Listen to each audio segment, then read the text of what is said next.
સુરતમાં ગોગો પેપર વેચતા પાન પાર્લરો પર તવાઈ બોલાવવામાં આવી। અલથાણ છે, વેસુ છે, સિટીલાઇટ એરિયા છે, પાલ છે, અડાજણ છે, બીજી ચેકિંગ કરવામાં આવ્યું।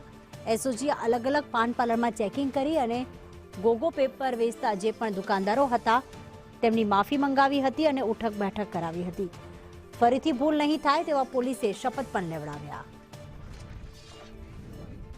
જયેન્દ્ર અમારી સાથે જોડાઈ ગયા। જયેન્દ્ર, ક્યાંથી આ ગેરકાયદેસર ગોગો પેપર તેઓ લાવતા હતા, ક્યારથી વેચાણ કરી રહ્યા હતા, શું વિગતો સામે આવી છે?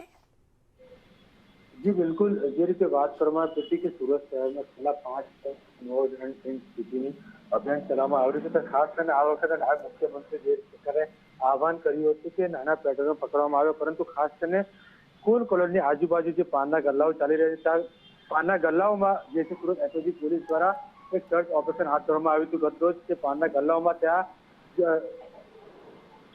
ચેકિંગ દરમિયાન ડ્રગ્સ, હાઇબ્રિડ ગાંજા સેવન માટે જે ઉપયોગમાં લેવામાં આવતી પ્રતિબંધિત ગોગો પેપર છે તે મળી આવ્યા હતા। મહત્વની વાત એ છે કે આ ગોગો પેપર જે છે ખાસ કરીને બજારમાં વેચાય છે અને તે લાયસન્સ માટે વેચાય છે, પરંતુ તેને લઈને પોલીસે ગતરોજ કાર્યવાહી કરી હતી। કુલ 25 થી 26 જેટલા પાનના ગલ્લા જે હતા તેમના માલિકે ઉચકી લાવ્યા હતા અને ફરી પાછી ન વેચાય તેને માટે આહવાન કર્યું હતું અને પ્રતિજ્ઞા પણ લેવડાવી હતી અને કાન પકડીને ઉઠબેસ પણ કરાવ્યું હતું। અને જો ફરી પાછી પકડાય તો તમારું જે લાયસન્સ છે તે રદ કરવા માટે એસએમસીને રિપોર્ટ પણ કરવામાં આવશે। તે ઉપરાંત તેમના વિરુદ્ધ કડક કાર્યવાહી પણ કરવામાં આવશે તે પ્રકારની તેમના દ્વારા બાંયધરી આપવામાં આવી હતી।